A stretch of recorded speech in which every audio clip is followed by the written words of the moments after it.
19 times I feel like I'm running around and trying to take care of so many things at once, even though it's usually often in my own home. Hi, how are things in Chicago? I just got back from Chicago. I feel bad that I couldn't meet up with you while I was in town. Well, that's okay. We could catch up some other time now and do a follow-up interview, so it's fine. 2 interviews are better than 1. Sure, it sounds wonderful. Okay, Janet.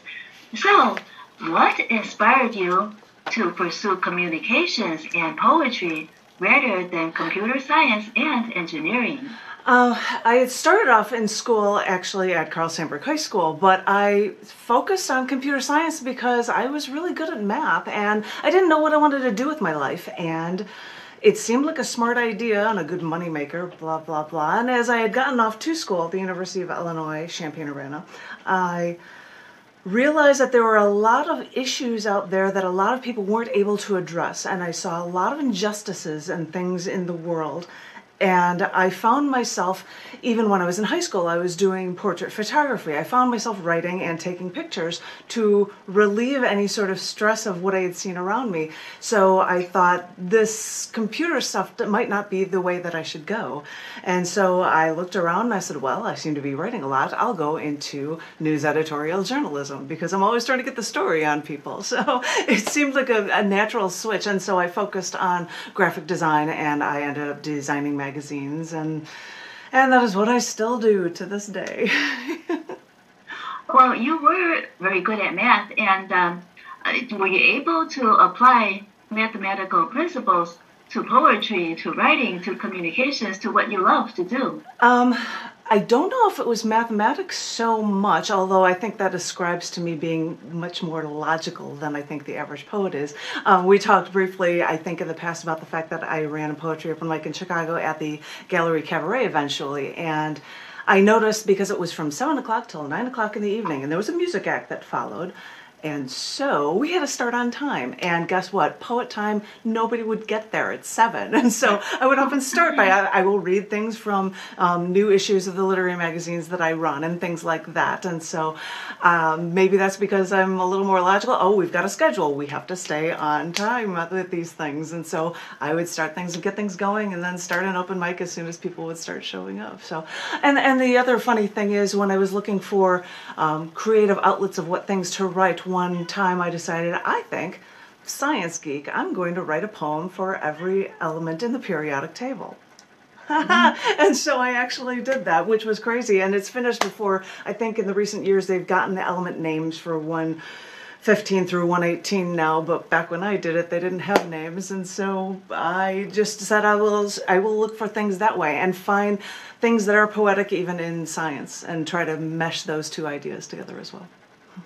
So did you create a poem for element 115 to 118? Yep. 116 to 118. Unum septium, unum octium, and that was about a Russian person that was trying to get the elements together to be able to find these things, and had to get things from Berkeley, and yeah, I wrote about these things. And in fact, that one poem, which I'm not going to do here, I read like I have a Russian accent because, as you said, I'm a performance artist. I can't just can't read things off. And that's something I also noticed when I ran poetry mics in Chicago as well as in Austin, Texas. Now I'm doing a monthly one that is titled Poetic License, which is available as a Zoom meeting. So if anyone is interested, on the first Sunday of every month, you could still go. And I still get Chicagoans that will show up to the Zoom meeting for Poetic License too.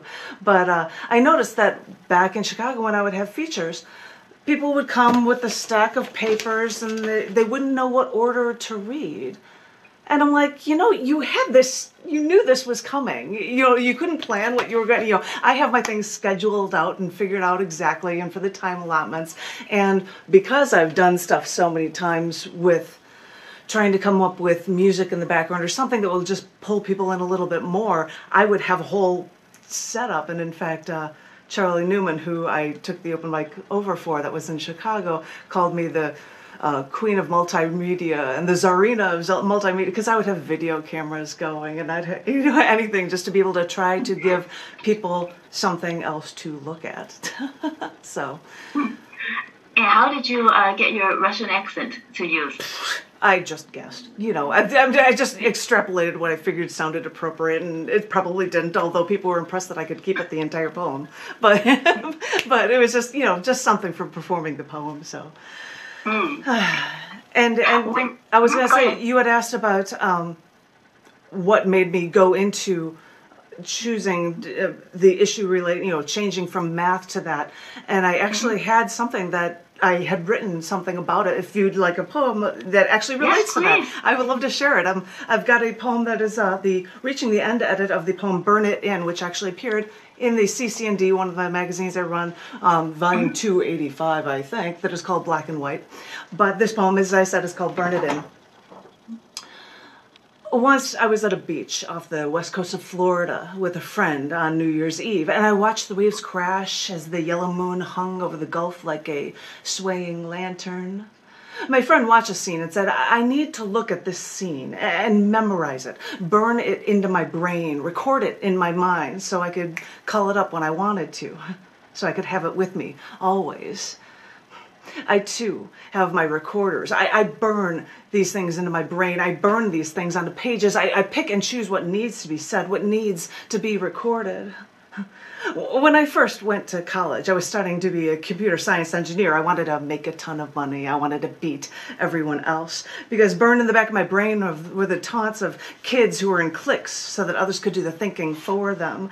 Because burned in my brain were all those evenings of the high school dances that I never went to. Because burned in my brain were all those people that I knew I was better than, who thought they were better than me.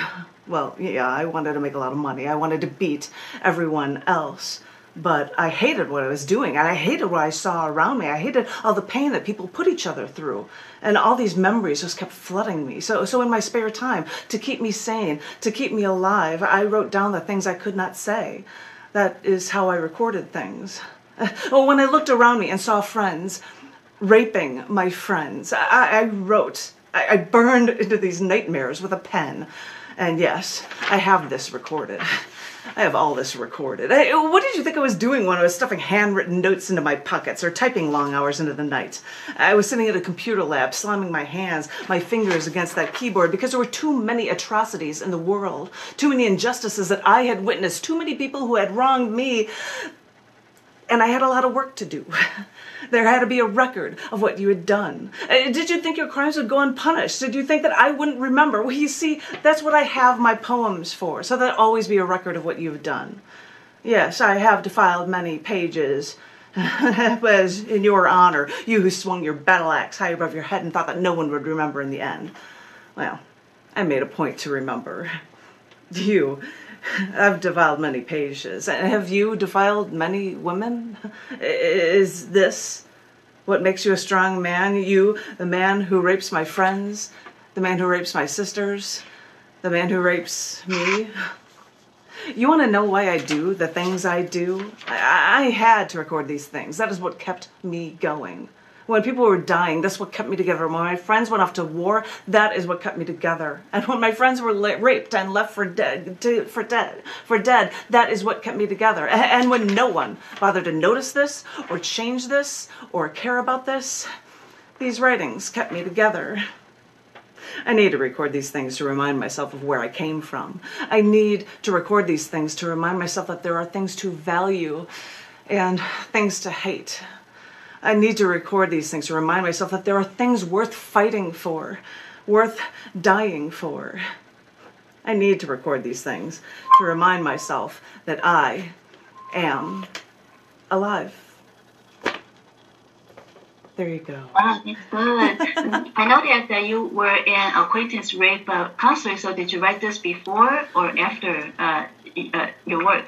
That was written probably a few years after I was doing my work as an acquaintance rape workshop facilitator. I would hear stories from other people, and you hear them, and these stories become a part of you. I mean, you can't have it not. These things people are being able to be so personal with you, and after a while it feels like you're carrying the weight of so much, even if you're just listening to stories like this, when there's only so much that you can do in the means of helping people become strong for themselves and get on for themselves. Were any of those experiences contained in your Scars 1997? Scars 1997. It's funny that you bring up that poem. As you had heard me say, I run 2 literary magazines. One of them is CC&D magazine. The other is Down in the Dirt, and they are both under the umbrella of Scars Publications, which is a prose poem that I wrote, and it sounds like such a great name, Scars Publication. It was something that I wrote back in '93 about how we have scars, emotional, physical, like when I fell and my parents said, "Did you crack the sidewalk?" Or when a family member yelled at me and you swore words for something that wasn't my fault, or when I scratched my chin, when I had the chicken pox, or any of these kind of things. And I think back in '97, which is just the year I happened to write that second poem, that's all that meant for Scars '97, was to also say that sometimes in that poem I wear my scars like badges. I've had these things, and you can be traumatized by them. The scars can scar you. Or you can say, this is a part of what makes me who I am now. I think this relates to the acquaintance rape idea, I guess, as well.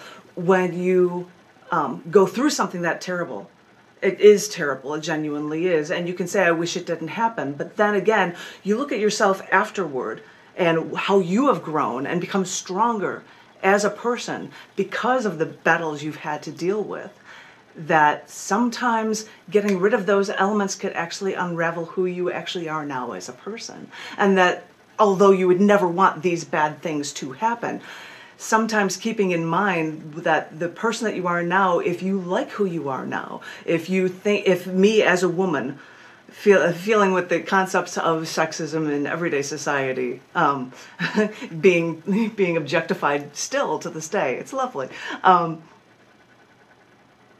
If you don't have those kind of bad things that might help make you stronger for it, you would not be able to deal with the things that you do now in the same way, which is a really strange way to say things, but it's the fact that scars can be something that you can also learn from and grow from.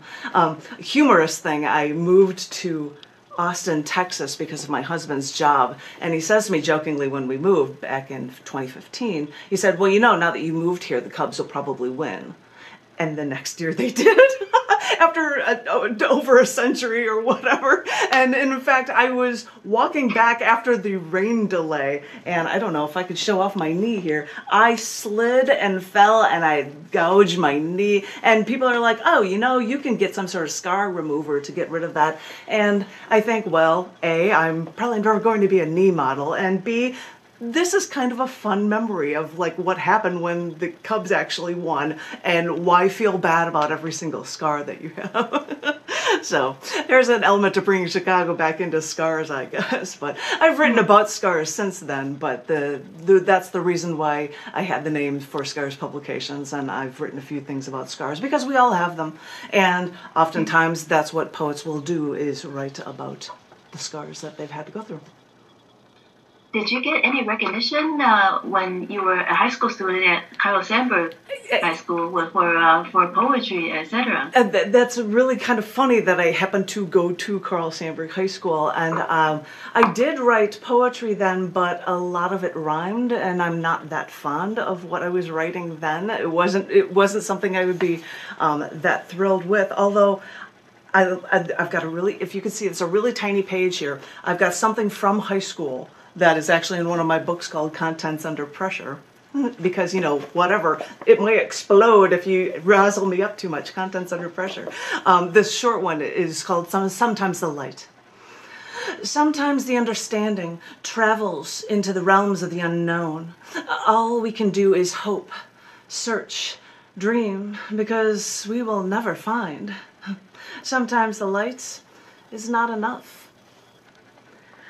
I wrote a little bit in high school, but it was as I was facing more and more issues of the day, or for dealing with a woman as they grow up into an adult, which was probably after leaving Carl Sandburg High School, where the more emotional stuff for me would come from.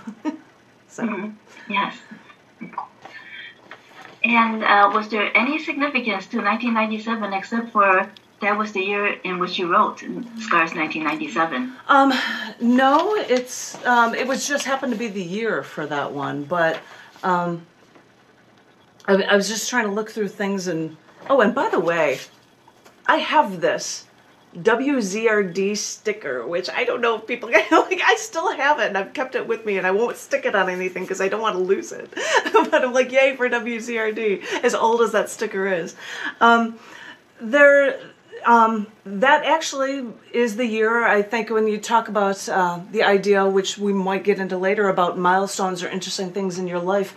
As an artist, as a graphic designer, I was doing really well in Chicago, and I decided in '97 to quit my job with all of the money that I had saved, keep my apartment that I've got there, and travel around the country by car, and I was able to pull that off.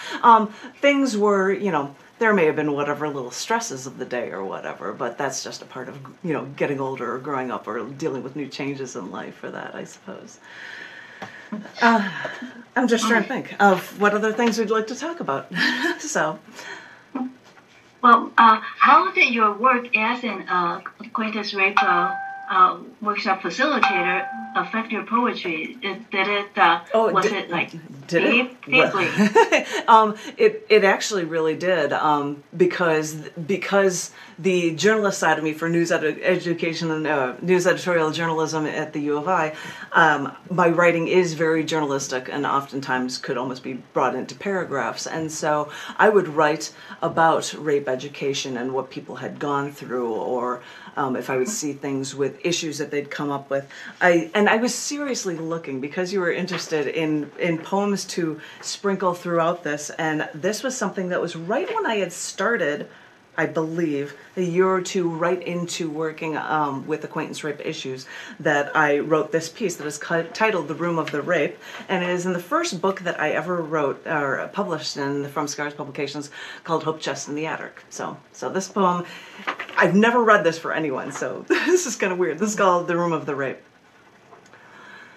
For almost 2 years, when I walked up those 9 steps, held onto the wooden railing whose finish was worn, I'd pass the first door on the right. My bedroom door was closed for 1 year, 10 months, and 7 days. I slept in the den across the hall. One morning I woke. I walked into the hall and I looked at that door. I turned around, knowing I couldn't take it anymore. I walked into the den, folded up the bed back into the couch, and then walked into the hall, squarely facing that door to that room. The room in my house that I let him into. But when I woke up this morning, I told myself that wouldn't let him stop me today. I turned the handle of the door. I heard a snap. I slowly pushed the door open, slowing it down to hear the hinges creak. The shades from the small window in the corner were drawn, so I stepped into the parquet floor and turned on the light. I felt the walls jump back in fear of having to see the light again, then rush in on me in anger. I saw the bedsheets rustle, get kicked and tossed to the ground again. I tasted the sweat and I wanted to spit, but I couldn't. Something told me that wasn't what I was supposed to do. My bedroom. I saw the fists reach out from the walls as the thought of the poster I drew of rebellion and rage that is tucked in the back of my closet. I felt the muscles tense behind my eyebrows. I pursed my lips. I swallowed the sweat. My bedroom. I felt the fist punching my stomach, grabbing my face, my arms, my hair, pulling my legs apart. I felt my head against the pillow again as I tried to just push my face into the salt and the sheets. I heard the screams I never made echo inside me in screams, the screams that haunted me. I closed my eyes from the pain and the light. My bedroom. I thought of the fist, the symbol of the communist work ethic to do what you're told, to disappear into society. I opened my eyes. The room was mine, the sheets on the floor, the stains on the bed, the smell of hell, and the photograph on the dresser. I looked at the picture and turned to one of him with his arms around me. I picked up the frame. ran my hand along the gilded edges. Flakes of paint fell to the floor. I opened the drawer of the dresser and I gently put it face down. I turned around, shutting off the light, and I slowly went out of my bedroom. Well, that's a weird one. Yes. But then again, that's what happens when you were like, how do these things affect you? And this was written, I think, right when I was doing the things at the beginning, and then I would continue. And I'd be well after school, and I wouldn't be doing these things anymore. And people who'd know me, hi, my wife has an issue, and I need to, and I'm like, okay, here we go. And it would still go on, and I would still hear it. And so that continues to happen. And a lot of times now it just reverts to the concept of sexism and objectification and that kind of thing as well, and opportunities that are afforded to women versus all people. So what happened to you caused you to become an acquaintance rape workshop facilitator? Well, there are things that happen to us as individuals, whether we hear them for others or you hear of family issues with other people or have your own family issues. You can then translate that to very easily what other people are going through. So it's and by doing that, you end up, the more you hear about it, the more it also becomes a part of you, whether or not that has happened to you or not. You know. So you were nominated for the Pushcart Prize several times, and what small presses nominated you, and was it nominations for work such as this, acquaintance rape poetry? I cannot remember what pieces were nominated, but I think in light of the fact that other people whom I've heard, when they say I've been nominated, they never bothered talking about the press that did that, so I would also not do the same. And I also don't have that information on me to be able to give to you right now anyway, but no, I've never seen anyone else discuss, oh, these people nominated me, so I'm going to, in light of what others have done, ascribe to that as well. So, and I don't have them written down here anyway, right here in my space. So, yes. But it's cool that I was that I have over the years had been on dean's lists at Carl Sandburg High School and at U of I, or that I was in National Honor Societies at Carl Sandburg, that kind of thing. That's all well and good. They are just stepping stones to helping you become what you are, is all I can say, instead of saying, oh, yay, I got this and I got that, you know, that kind of thing. So it's just a stepping stone to help make you who you are. So that'd be my answer. Wow. But how did you come to be published in books, magazines, and on the internet? So many over times. 10,000 times for writing and over 17,800 times for artwork. It's crazy. At the beginning, when I first started out on my own to publish stuff, I would send submissions, and these are back in snail mail days, because the internet was only being created at my school when I was graduating. But a lot of people were rejecting me for poems that are really good and later have been published a lot since. And so I would get snail mail magazines, and I would notice that the people that were rejecting me were the people that were being published in magazines. And I thought, I'm a designer, I can do this stuff. And so I decided to start my own. And when I started CC&D with Scars Publications, a couple of years went on, and poets like C. Ra McGirt from Kentucky, he was like, you've been publishing me so much, how can I pay you back? I'm like, I don't know, start your own magazine, start publishing me. And which he did, but that, you know, he published other things as well. But I think the idea of becoming an editor of something sounds like, well, you must be somebody important or something. And it takes that as a level of gravity to you as a writer as well. And so then, as silly as that sounds, that actually made a huge difference just by saying that, oh yeah, I'm an editor of a literary magazine and this and this. And they're like, oh, we'll take, and then magazines would be like, oh, we'll take all of these things of yours and would put them in all sorts of issues. Or somebody took a ton of my artwork and would set up things and do covers. Couple magazine, Art Life would have things, and I would have a ton of stuff in Art Life, although that's a shame that they don't exist anymore. But there would be places that would be welcome to take as much as they could oftentimes. There were a couple websites, which I don't list in those credits that you list, that were like, we'll just take all of your poems and put them in, ta-da.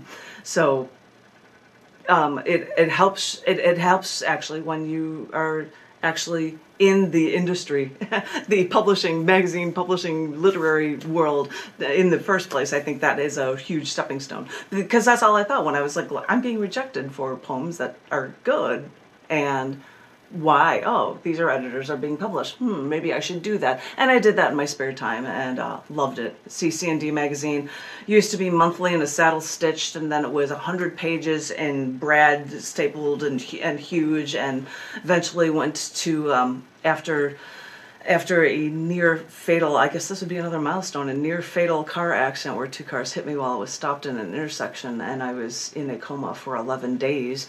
Had to relearn how to walk and talk and eat. I was then saying I have to make these things a bit more permanent instead of having these saddle stitch things, and I started using an American press from Lulu, and then I thought, well, let me find something that's more directly affiliated with Amazon, because now I can have people who are submitting poetry from the UK, from Spain, and people from Africa. I feel bad. I'm like, they're like, how do I get a copy? I'm like, I'm really sorry. I've got Amazon and we cover most countries. I apologize. It's not able to get to you. I can get to Australia, but a lot of India as well. I get a lot of writers from India.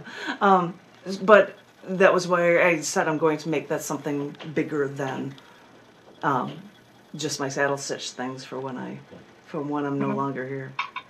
So what you're saying is that after you started publishing, creating your own press, and then people came calling and asking for your past work.